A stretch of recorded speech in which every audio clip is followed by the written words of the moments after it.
परीक्षित जी ने सुखदेव भगवान से प्रश्न किया, है प्रभु आप हमें गौर करके ये बताइए इनका नाम बलि कैसे पड़ा।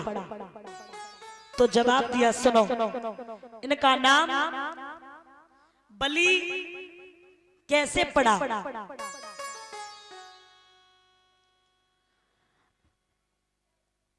इनके पिता का नाम था बहलोचन। जो बहलोचन की पत्नी जो थी, उनके कोई संतान पैदा नहीं हो रही थी।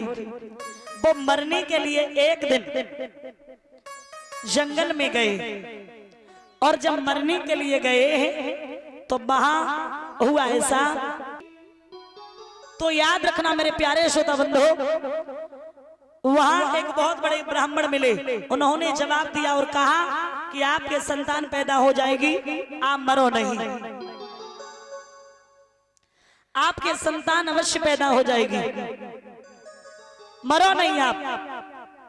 एक फल दिया, कहा कि इस फल में हवा न लगने पाए। आज उसी समय घर पे आए तो बड़ी तेज आंधी आ गई है।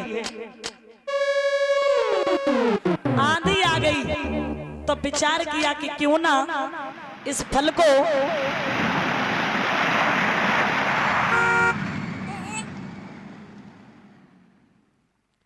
हम ही खा लें।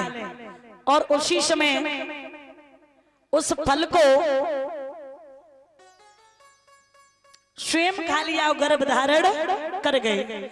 और जब गर्भ धारण कर गए हैं तो 1 वर्ष नहीं, 2 वर्ष नहीं, 12 वर्ष तक संतों ने,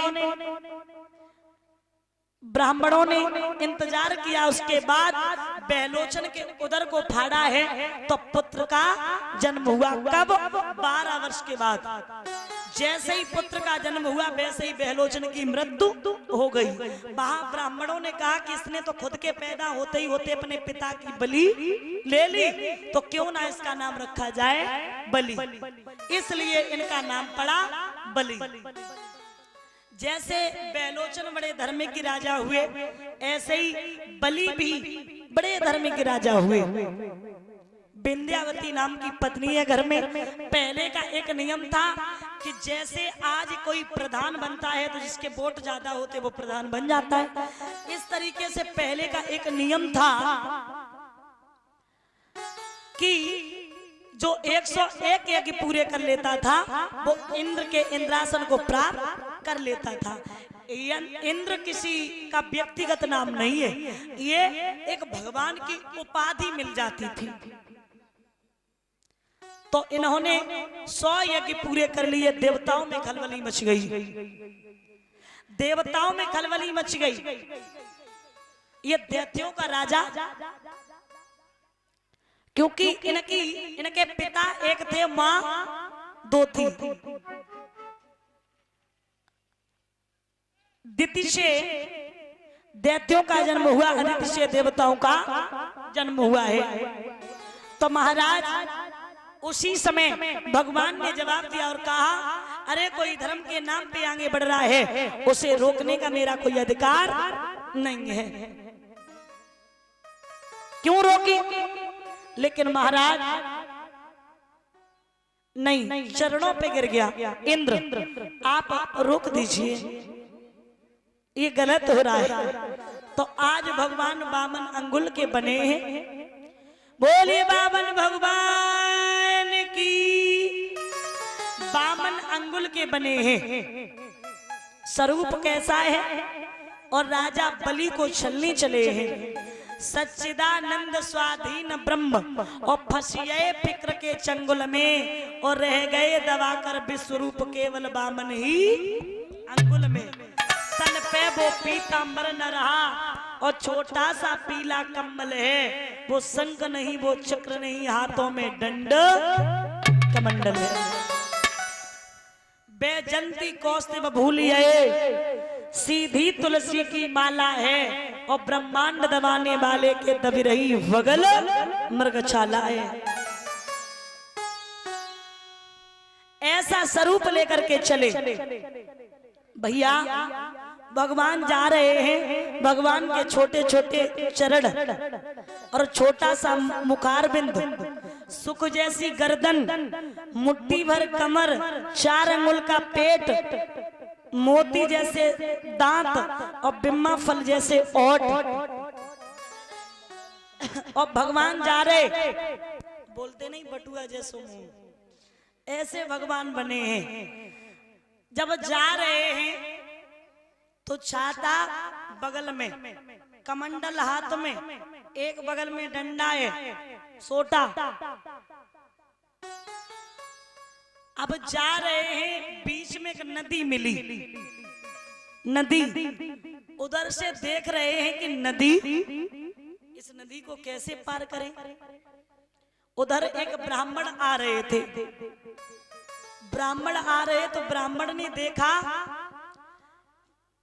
कि इधर बामन भगवान संत जो बने बामन अंगुल के, वो पैरों की खड़ाऊ उतारी और हाथ में ली, तब तक सोटा गिर गया। और सोटा उठाया तब तक छाता गिर गया, और छाता उठाया तब तक कमंडल गिर गया। ब्राह्मण हंसने लगे, मारे महात्मा। इधर से भगवान ने पूछा, ए ब्राह्मण देव, क्या आपको पता है इस नदी में कितना पानी है? ब्राह्मण ने कहा कमर तक है। अब बामन भगवान कहने लगे कमर कितने, तो हम पूरे ही हैं, इसका मतलब इसमें डूब भी जाएंगे। ब्राह्मण ने जवाब दिया, कुछ शंका हुई, बोले क्या आपको हम निकाल दें, उस पार कर दें? ठीक है निकाल दो। पीठ पे बैठाल के पार किया, और जब पार किया है तो ब्राह्मण समझ गए ये भगवान है। ब्राह्मण ने कहा, हे महात्मा, आप अगर नाराज ना हो तो एक बात पूछे, सच बताना, आप भगवान हो? भगवान मुस्कुरा गए, और जब मुस्कुराए तो कहा, हे ब्राह्मण देव, बताना नहीं किसी को, राजा बलि के यहाँ जा रहे, दान लेना है, चलने के लिए जा रहे, कहना नहीं किसी से। बोले हम किसी से नहीं कहेंगे। लेकिन जैसे ही बामन भगवान चले तो ब्राह्मण ने एक बात कही, हे प्रभु एक बात सुनो, लिखा भी है, तुलसी जा संसार में सबसे मिलियो धाई, ना जाने किस समय वो नारायण मिल जाए। तुलसी जा संसार में और सबसे मिलियो धाय, और ना जाने किस भेष में वो नारायण मिल जाए। प्रभु मैं किसी को नहीं बताएंगे। और उसी समय बामन भगवान पहुंचे और आवाज लगा दी, ए प्रवासी के लोगों, मैं कुछ दान मांगने के लिए आया हूं, अगर कोई दान है तो हमें दो। गांव के लोग बोले, प्रभु आप दान मांगने के लिए आए हैं, क्षमा चाहेंगे आपसे हम। प्रभु साधु जी महाराज पास तुम राजा के जाओ, और पूर्ण इच्छा होए न खाली हाथन तुम आओ। ऐसो राजा है परिकाजी, और सब विधि करे तुम्हारी राजी, और धन दौलत की चलत का मांगे से जान दे देगा, ऐसा राजा है। जैसे ही सुना दौड़ करके आज पहुंचे, और राजा बलि के दरबार में, राजा बलि ने देखा, आइए भगवान आइए, आप आ गए, आपका स्वागत है, आपका सम्मान है, क्योंकि संत महात्मा दरवाजे दरवाजे पे नहीं जाते। आइए आओ बैठो आसन पे, क्या इच्छा नाथ तुम्हारी, चाहत या कुछ दान करूं या सेवा करूं तुम्हारी।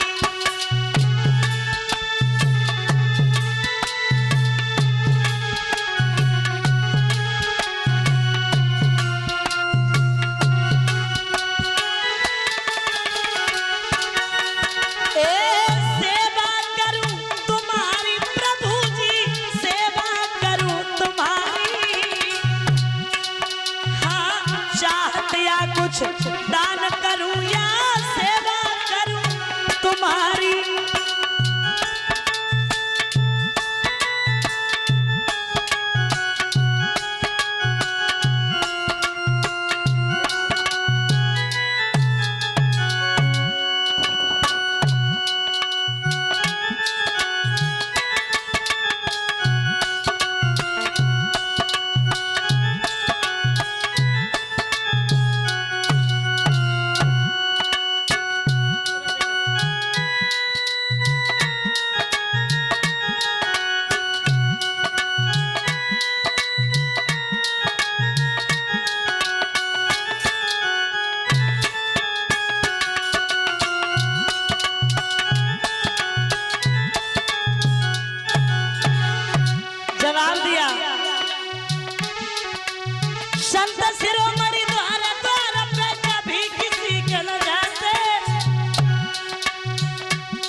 जवाब दिया